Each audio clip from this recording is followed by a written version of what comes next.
விவசாயிகள் எலிக்கறி சாப்பிட்டுட்டு இருந்த போது நடிகர்களுக்கு கட்டோட் வைத்து அழகு பார்த்துக்கிட்டு இருந்தாங்க நம் சமூக தூண்கள்.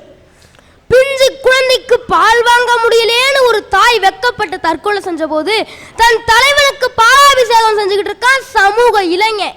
சமீப காலமா நம்ம சமூகத்தில் நடக்கிற சில பிரச்சனைகளால நம்ம நாடு ரொம்ப தாழ்ந்து போற மாதிரி தெரியுது. ஆசிரியர்கள் சிலரே சமூக அவமானங்களா இருக்காங்க. மாணவங்க சிலரு பேருந்துகள் ஆபாச பாடல்கள் பாடி பெண்களை துன்புறுத்துறாங்க. கணவன் மனைவிகளோட கள்ள உறவு கொலைப்பட்டியல் நீண்டுகிட்டே போகுது.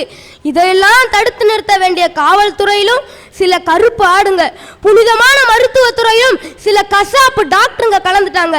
கண்ணியமா இருக்க வேண்டிய தலைவர்கள் சிலர் கல்வர்களா மாறிட்டாங்க. மக்களுக்கு அறிவூட்ட வேண்டிய சாமியாரங்களோட அந்தரங்க லீலையால பூஜை அறையெல்லாம் பள்ளி அறையா மாறிடுச்சு.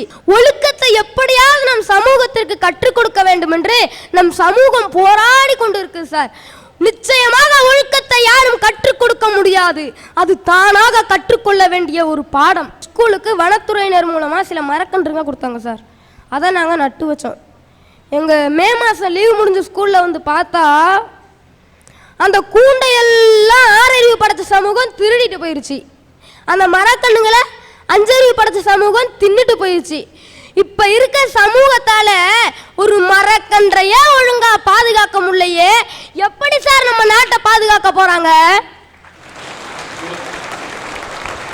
அதனால தான் சொல்றேன், வருங்கால இந்தியா வளமானதாக்க வழிகாட்டும் சமூகத்துக்கு தான் மாற்றம் தேவைன்னு. கார்பரேஷன் கொள்ளையில வாட்டர காணோம்,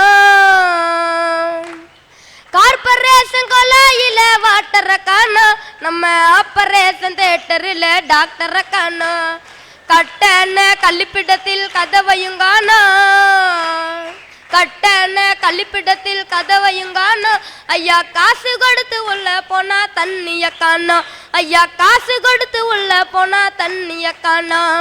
மழைக்காலம் வந்து விட்டா மறந்துடாதீங்க, மழைக்காலம் வந்து விட்டா மறந்துடாதீங்க, ஐயா கொடை இல்லாம நம்ம ஊர் பஸ்ஸில் ஏறிடாதீங்க, ஐயா கொடை இல்லாம நம்ம ஊர் பஸ்ஸில் ஏறிடாதீங்க.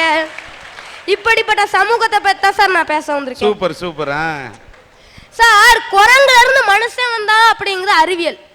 குரங்குங்க கிட்ட சாதி இல்ல, ஆனா நம்ம சமூகத்துல ஒவ்வொரு மனுஷனும் சாதிங்கிற அசிங்கத்தை குற்ற உணர்வு இல்லாம சுமக்கிறான் சார். இந்தியாவில் பிறந்த ஒருத்தன் அவன் பிறந்த மதம் அவனுக்கு பிடிக்கலனா வேற ஒரு மதம் மாறிடலாம். ஆனா அவன் பிறந்த சாதி அவனுக்கு பிடிக்கலனா அந்த சாதியிலிருந்து வெளியேற முடியாது சார். இங்க பிறக்கிற ஒவ்வொரு குழந்தையின் மீதும் பெரியவர்கள் சாதி எனும் அசிங்கத்தை எடுத்து அப்பி விடுகிறார்கள். இந்த காலத்துல சாதியெல்லாம் யாரு பாக்குறா என்று வேதாந்த் பேசுகிற சமூக தூண்களோட கவனத்துக்கு செய்தித்தாள்ல வர மணமகன் மணமகள் தேவை விளம்பரங்களை பாருங்க. இன்ன சாதியில இன்ன உட்பிரிவுல இன்ன கிளை பிரிவுல பிறந்தவங்களதான் தன் இணையா தேர்வு செய்ய பகிரங்கமா விளம்பரம் செய்யற இருக்காங்க நம்ம மண்ணுல. இப்ப பேப்பர்ல பப்ளிக்கா விளம்பரம் கொடுக்கறத பார்த்தும் அரசாங்க அதிகாரிகள் நடவடிக்கை எடுக்காம இருக்காங்க பாத்தீங்களா? அந்த அரசாங்கம் மாறணும் ஐயா. இந்த மாதிரி விளம்பரம் கொடுக்க தடை செய்யணும். சாதி முதல்ல ஒழியணுங்க. சாதி நம்ம சமூகத்துல ஒழிஞ்சாதான் வருங்கால இந்தியா வளமானதாகும். நேர்மையாக வாழ விரும்புபவர்களை பிழைக்க தெரியாத மனிதர் என்று சொல்லவும், சக மனிதர்களை ஏமாற்றியும் சுரண்டியும் வசதியாக வாழ்றவங்களை வாழ கற்றுக்கொண்ட புத்திசாலியும் நம் சமூகம் போற்றுது. இந்த சமூகம் இப்படி இருந்தா நம்ம நாடு எப்படி சார் முன்னேறும்? செருப்பு தைக்கிற குடியில் பிறந்தாலும் திறமையும் உழைப்பும் இருந்தால் நாட்டின் ஜனாதிபதியாக அமெரிக்காவில் பிறந்த ஆபிரகாம் லிங்கனால் முடியும். இங்கே செருப்பு தைக்கிற குடியில் பிறந்த ஒரு குழந்தை காலில் செருப்பு கூட போட முடியாது என்றால் இது என்ன நியாயம்? அதனாலதான் சொல்றேன், வருங்கால இந்தியாவை வளமானதாக்க சமூகத்துக்கு தான் மாற்றம் தேவைன்னு. வருங்கால இந்தியாவை வளமானதாக்க மாத்தணும்னா கண்டிப்பா ஆசிரியருக்கு தாங்க மாற்றம் தேவை. ஒரு அம்மா தன்னுடைய குழந்தைகிட்ட இன்னைக்கு என்னம்மா ஹோம்ஒர்க் செஞ்சேன்னு கேட்டாங்களா. அந்த குழந்தைய அன்றைக்கு செஞ்ச ஹோம்ஒர்க்கை கொண்டு வந்து அந்த அம்மா கிட்ட காமிச்சுது. அந்த அம்மா பார்த்துட்டே வராங்க. ஒரு இடத்துல அந்த குழந்தை தப்பு பண்ணியிருக்கு.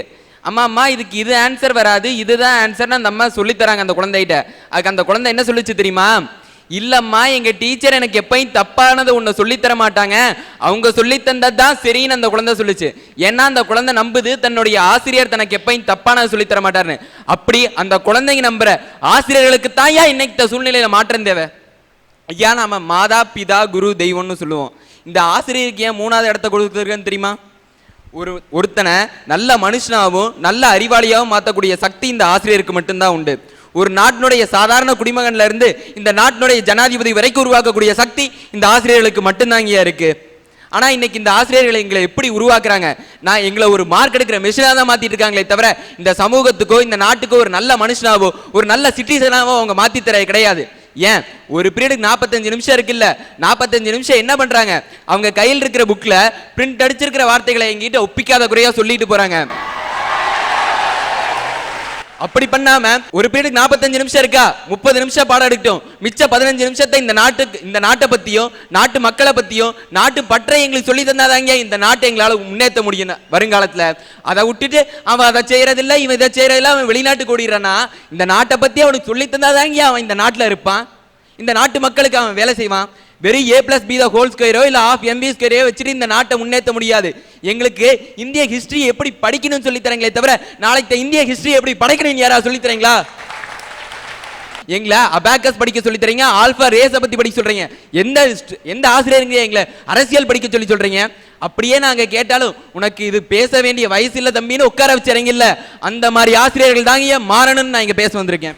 இங்க ஆசிரியர்கள்ட்ட மாற்றம் வேணும் அப்படின்னு அவர் பேசும்போது பிரிண்ட்ல இருக்கக்கூடிய அதைத்தான் ஒப்பிக்கிறாங்கன்னு சொன்ன அருமையான சத்தத்தை மாணவ செல்வங்கள் எழுப்பினீர்கள், ரொம்ப வரவேற்கிறேன். ஆனால் நான் என்ன சொல்றேன், இந்த சத்தத்தை எழுப்பக்கூடிய நீங்கள் எதிர்காலத்தில் நல்ல ஆசிரியர்களாக உருவாகி மாற்றத்தை உருவாக்க வேண்டும் என்பது மட்டும்தான் சன் டிவியுடைய அரட்டை அரங்கத்தின் லட்சியம்.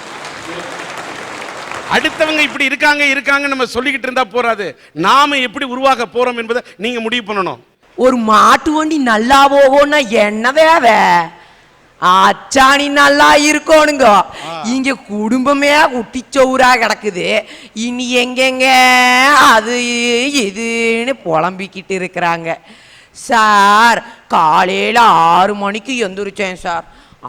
ஆசையா எங்க அம்மாவை போய் பார்த்தேன். எங்க அம்மா அதையாக்குது இதையாக்குது, இப்படி பண்ணுது அப்படி பண்ணுது, எல்லாத்தையும் கட்டி சோத்து மூட்டையை கட்டி ஆபீஸ்க்கு குண்டுடுன்னு ஓடிடுச்சு சார். எங்க அப்பாவை போய் பார்க்கலான்னு சொல்லி போனா எங்க அப்பா அதுக்கு முன்னாடியே ஆளைய காணோம் சார். காலையில நாங்க தூங்கி எந்திரிக்கிறதுக்கு முன்னாடி வீட்டை விட்டு கிளம்பிடுறாங்க, நாங்க தூங்கி முடிச்ச பிறகுதான் வீட்டுக்கே வர்றாங்க. எந்திரிக்கிறதே 11 மணிக்கு, அப்புறம் எப்படியா இருப்பியா? அட, எங்க அம்மா எழுப்பியே விட மாட்டேங்குது. எங்க அம்மாவுக்கு அது கடமை இல்லையா? ஏன் சார், நான் பேச்சு போட்டியில் நல்லா பேசணுங்க, ஆனா பேச்சு போட்டியில் ஃபர்ஸ்ட் ப்ரைஸ் வாங்கினேனுங்க சார். எங்க அம்மாட்ட ஆசையா போய் அம்மா நான் பேச்சு போட்டியில ஃபர்ஸ்ட் ப்ரைஸுமான்னு சொன்னேன். எங்க அம்மாட்ட பாத்திரத்தையும் கொண்டு போய் காமிச்சேன், அதாவது ப்ரைஸு சார். எங்க அம்மா சொல்லிச்சு, அண்டா வாயடிச்சு குண்டா வாங்கிட்டு வந்துட்டு ஏமா அவனேங்குது. சரி, எங்க அப்பாட்டத்தையும் போய் காமிக்கலான்னு சொல்லி காமிச்சா எங்க அப்பா என்ன தெரியுமா சார் சொன்னாரு? அப்பாடியோ, பாத்திரம் வாங்குற செலவு மிச்சுண்டாங்கண்ணா அப்படிங்கிறாரு சார். என்னத்த சார் நான் சொல்லுவேன்? அதனாலத்தேன் சொல்றேன், வளமான இந்தியாவை உருவாக்க பெற்றவங்களுக்கு மாற்றம் தேவை, மற்றவங்களுக்கு இல்லை கண்ணுங்கோ. ஐயா, நதிநீர் இணைப்பு திட்டம் பாரதியார்ல இருந்து கடைசியில சொர்க்கம் நாடகம் வரைக்கும் கங்கை காவிரி இணைந்தால் தமிழ்நாடே சொர்க்கம்னு சொல்லி பாடி பாடி அவனும் படாத பாடு பட்டுட்டான். கங்கை ஆத்துல வெள்ளம் வருதுன்னு சொல்லி வெள்ள நிவாரண நிதி குறைஞ்சது ஒரு 50 லட்சம் கோடி ரூபா. ராஜஸ்தான்லயும் தென் மாநிலங்கள்லையும் மழை வரலன்னு சொல்லி வறட்சி நிவாரண நிதி, அது ஒரு குறைஞ்சது 50 லட்சம் கோடி ரூபா. அந்த ரெண்டையும் சேர்த்திருந்தா என்னைக்கோ நதிநீர் இணைப்பு திட்டம் நல்லா முடிஞ்சிருக்குமே. அதுதான் சொல்றேன், திட்டம் தீட்டும் அரசாங்கத்துல மாற்ற வேணும்னு சொல்லி. ஐயா, அரசாங்கம் ஒரு திட்டத்தையும் நல்லதுக்குத்தான் கொண்டு வருது. இப்போ குறிப்பா சொல்றேன் பாருங்க, பள்ளி மாணவன்ற முறையில ஆல் பாஸ் சிஸ்டம். இது எப்படி தெரியுங்களா நல்லதுன்னு சொல்லி அரசாங்கம் கொண்டு வந்துச்சு. ஒரு பெண் குழந்தை இருக்குது, 5ஆவதுல ஃபெயில் ஆகுது, அடுத்து அந்த குழந்தையினால படிக்க முடியாத சூழ்நிலை வருது, அதனால அந்த பெண்ணுக்கு கல்வி புறக்கணிக்கப்படுதுன்றக்காக தான் அரசாங்கம் 10ஆவது 9ஆவது வரைக்கும் ஆல் பாஸ் சிஸ்டத்தை கொண்டு வந்தது. ஆனால் எல்லாமே பாசு தான் சொல்லி படிக்காமல் குட்டிச்சவரா போகிறான். இதனோட விளைவு என்னன்னு பார்த்தீங்கன்னா 9ஆவதுல வந்து அந்த ஆசிரியர் ஆனா அவனை சொல்லி கொடுத்துட்டு இருக்காரு. இப்படி இருக்க ஐயா நிலைமை. ஐயா ஒரு சட்டம்ன்றது ஒரு சம்பவம் நடக்கிறதுக்கு முன்னாடி எச்சரிக்கை செய்யக்கூடியதாக இருக்கணும் ஐயா. முடிஞ்சதுக்கப்புறம் சாவு மணி அடிக்கக்கூடியதாக இருக்கக்கூடாது. உதாரணமாக சொல்கிறேன் பாருங்க, தேக்கடியில் இப்போ கொஞ்ச நாளைக்கு முன்னாடி நிறையா பேர் இறந்தாங்க. அந்த போட்டில் போகிறப்ப லைஃப் ஜாக்கெட் போடணுன்றது சட்டமாக இல்லை, இதுக்கு முன்னாடி வரைக்கும் செயல்படுத்தப்படலை. 45 பேர் செத்ததுக்கு அப்புறம் தான் அதை கட்டாயமாக அமல்படுத்துவான்னா ஒரு திட்டமும் அமல்படுத்துறதுக்கு முன்னாடி இந்தியாவில் இருக்க அத்தனை பேர் செத்து போயிடுவாய்யா. அதனால தான் சொல்கிறேன், வருங்கால இந்தியாவை வளமானதாக்க வேண்டும் என்றால் மாற்றம் திட்டம் தீட்டும் அரசாங்கத்திற்கே தீ போல வேண்டும். அன்னைக்கு ஒரு ஞானி தவம் செஞ்சுட்டு இருந்தாராம். திடீர்னு கடவுள் வந்துட்டாரு. வந்து கேட்டாராம், இப்போ உனக்கு என்னப்பா வர வேணும்னாராம். அவரு சொன்னார் பாருங்க, என்னோட மாணவ பருவம் எனக்கு திரும்ப வேணும்னு கேட்டாராம்.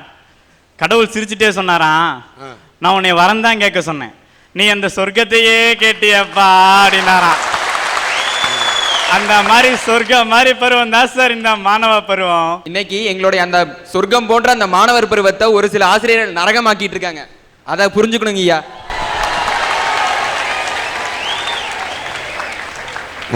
கேள்விக்கு போறேன் அப்படின்ட்டு நேற்று படிச்சுட்டு சொல்லியிருந்தேன். வெண்பா குறிப்பு அப்படின்னாரு. அவன் சொன்னான், 2 அடிகளையும் இரண்டே சீர்களையும் இரண்டே வடிவிலையும் கொண்டது ரம்பா அப்படின்னா. அடாப்பாவி, வெண்பாவை கேட்டால் ரம்பாவுக்கு போகிறா, வம்பா போயிடுவடா தம்பி என்றா இப்படி பேசுறீங்க அப்படின்ட்டு, சரி நான் பாடமே நடத்திடுறேன்டா அப்படின்ட்டு சொன்னேன். நான் நடத்தினார். முருகன், ராமன், கண்ணன் இந்த மாதிரி அன்ல முடியாதெல்லாம் ஆண்பால்டானாரு. அவன் சொன்னான், சிம்மன் ஆண்பாலா அப்படின்னா. என்னடா பண்ணுறதுன்னு தெரில, அவர் வெளியே போயிட்டார். இப்படிலாம் முடியல அவரால். வந்தார் அறிவியல் வாத்தியார். வந்தோன்னு கேட்டார், மாணவர்களே இனி நான் பைத்தியத்தை பற்றி நடத்த போகிறேன் அப்படின்னாரு. அப்படியா? உடனே கேட்டார் பாருங்க கேள்வி, இதுக்கு முன்னாடி யாரோ பைத்தியத்தை பேசியிருக்கீங்களா அப்படின்னாரு. அவன் சொன்னான், இல்லை இதான் ஃபஸ்ட் டைம் அப்படின்ட்டு உட்காந்துட்டான். அவரால் முடியல, என்னதான் பண்ணுறதே தெரில. அப்போ ஒருத்தர் டவுட் கேட்டான், சார் ஒன் டவுட் அப்படின்னா. டவுட்டெல்லாம் கேட்குற முன்னேறிட்டீங்களாடா சொல்லுடா அப்படின்னா. அவன் சொன்னான், முட்டாள்னா யாருங்க சார் அப்படின்னா. அவர் ஒன்று ஆர்வமாக விளக்கம் கொடுத்தாரு. ஒரு விஷயத்த ஒருத்தனுக்கு புரியாமல் சொல்கிறோம் தான்டா முட்டாளு, புரிஞ்சுதா அப்படின்னாரு. அவன் புரியலன்ட்டான். அவரால் முடியல, நான் பாடம் நடத்துகிறேன். உன்னோட இதை எந்த பக்கம் இருக்கு அப்படின்னாரு. அவன் சொன்னான், இதயம் வலது பக்கம் தான் இருக்குன்னா. தம்பி அப்படியெல்லாம் இல்லடா, உன் இதை இடது பக்கம் தான் இருக்கு, நெஞ்சில் கை வச்சுப்பாரு அப்படின்னாரு. அவன் கை வச்சுட்டு, இல்லைங்க சார் எனக்கு தப்பா இருக்கு அப்படின்னா. சரி அப்போ என் நெஞ்சில் கை வச்சுப்பாரு அப்படின்னா. அவன் கை வச்சு பார்த்துட்டு, உங்களுக்கும் தப்பா இருக்குங்க சார்னா. என்ன பண்ணுறேன்னே தெரில அவருக்கு. உடனே மாச்சூரிக்கு போய் ஒரு செத்த உடலை அறுத்து காமிச்சிட்டு, பாரா தம்பி இதை இடது பக்கம் தான் இருக்குன்னா. அவன் சொன்னான், அதனால தான் செத்து போயிட்டான் அப்படின்னா. சார், மாணவன்றவன் கொட்டி கிடக்கிற செங்கல் சார். அவனை கோபுரம் ஆக்குறதும் குட்டிச்சோறு ஆக்குறதும் இந்த சமுதாயம் தான். மாணவன் ரொம்ப நல்லவன் சார். அவனை கெட்டு போக செய்யறதே இந்த வழிகாட்டுற சமூகம் தான் சார். மாணவன் நல்லவன், இன்னொரு பக்கம் வல்லவன். அன்னைக்கு எப்படிதான் ஒரு தவளை வச்சு பாடம் நடத்திட்டு இருந்தார் அறிவியல் வாத்தியார். சொன்னார், ஒரு காலை வெட்டிட்டு ஜம்ப் அப்படின்னாரு, குதிச்சிச்சு. 2வது காலை வெட்டிட்டு ஜம்ப் அப்படின்னாரு, குதிச்சிச்சு. 3வது காலை வெட்டிட்டு ஜம்புனாரு, குதிச்சிச்சு. 4வது காலை வெட்டி ஜம்புனாரு, குதிக்கல. அவர் எதிர்பார்த்தாரு, சரி தவளை ஜம்ப் பண்ணா ஒரு காலாக பேலன்ஸ் வேணும் அப்படின்ட்டு மாணவர்கள்ட்ட கேள்வி கேட்டார். மாணவர்களே இதுலேருந்து உங்களுக்கு என்ன புரியுது அப்படின்னாரு. அவன் சொன்னான், 4 காலை வெட்டினா தவளைக்கு காது கேட்காது அப்படின்னா. இந்த மாதிரிலாம் மாணவர் இருக்கேன் ஐயா. அதனால தான் ஐயா சொல்கிறேன், மாணவனுக்கு இதான் மாற்றம் தேவை. நான் வந்து ரோட்டோரமாக போயிட்டு இருந்தேன். அப்போ ஆடுறாராமான்னு சத்தம். என்ன அதுன்னு திரும்பி பார்த்தா ஒரு குரங்காட்டி கையில் குச்சை வச்சுக்கிட்டு ஆட்டிட்டு இருக்கிறான். அவன் எப்படி குச்சை ஆட்டுறானோ அதே மாதிரி அந்த குரங்கு ஆடிச்சு. எனக்கு ரொம்ப ஆச்சரியம், எப்படி குரங்கடா இப்படியெல்லாம் ஆடுதுன்னு. சரி இன்னும் கொஞ்சம் தூரம் போனால் அங்கே ஒரு பூம்பூம் மாட்டுக்காரன் பூம்பூம் மாடை வச்சுக்கிட்டு அவன் கையிலையும் ஒரு குச்சை வச்சுக்கிட்டு, இந்த வீட்டுக்கார அரிசி போடுவாரா அப்படின்னு சொல்லி குச்சாட்டுறான். அதுவும் தலையாட்டுது. எனக்கு ரொம்ப ஆச்சரியம், குரங்கு செய்து மாடு செய்துன்னு. டைமை பார்த்தா ஸ்கூலுக்கு போகிற டைமு. சரின்னு ஸ்கூலுக்கு போனால் வாத்தியார் குச்சை வச்சு ஆட்டிட்டு இருக்கிறாரு. சின்ன குழந்தைனா சாட்டை செய்ய தான் செய்யும். அப்போதான் அது சின்ன குழந்தை. அது இப்போ சாட்டை செய்யாம 70 வயசாயா சாட்டை செய்யும்?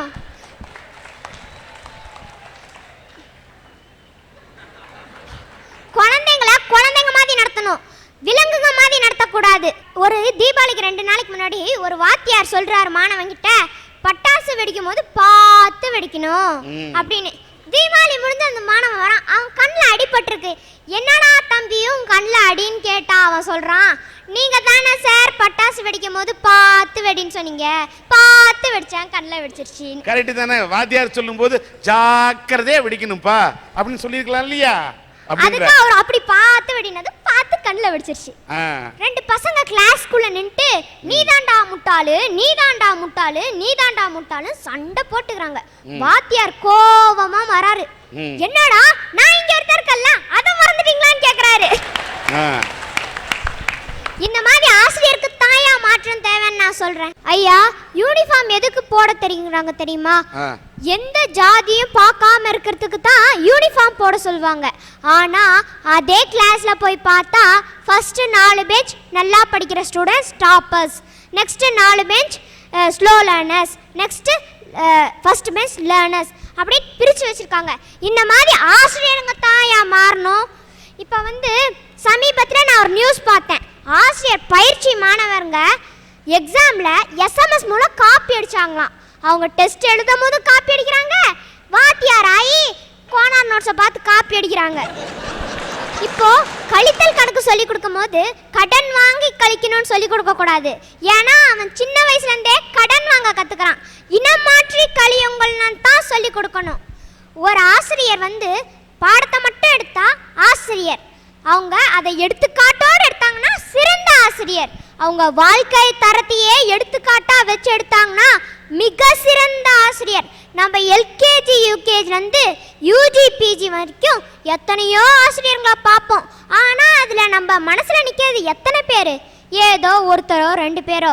ஏன் மித்தவங்கெல்லாம் நம்ம மனசில் நிற்கிற மாதிரி நடந்துக்கிறது இல்லை. சேரன் நடிச்ச ஆட்டோகிராஃப் படத்தில் கூட ஞாபகம் வருதேன்ற பாட்டில் என்ன சொல்லுவான்? முதல் வகுப்பு படித்த மல்லிகா டீச்சர். பாட்டில் கூட ஒரு டீச்சரை தான் குறிப்பிடுறாங்க. எல்லா டீச்சரும் விட்டா பாட்டு பத்தாதுடா. மாணவன் ஒரு விதை, அவனுக்கு நீர் நிலம் தண்ணி காத்து எல்லாம் வேணும். அதை சொல்லி கொடுக்கறது ஒரு டீச்சரோட கடமை. நான் எல்லா டீச்சரையும் குற்றம் சொல்ல, ஒரு சில டீச்சர்கிட்ட இருக்க குற்றத்தை எடுத்து காமிக்கிறேன். ஆசிரியரை மதிக்காதவன் எவனும் வாழ்க்கையில முன்னேறினதில்ல. ஆசிரியர் ஒரு குருவா மதிக்கப்படுவார்.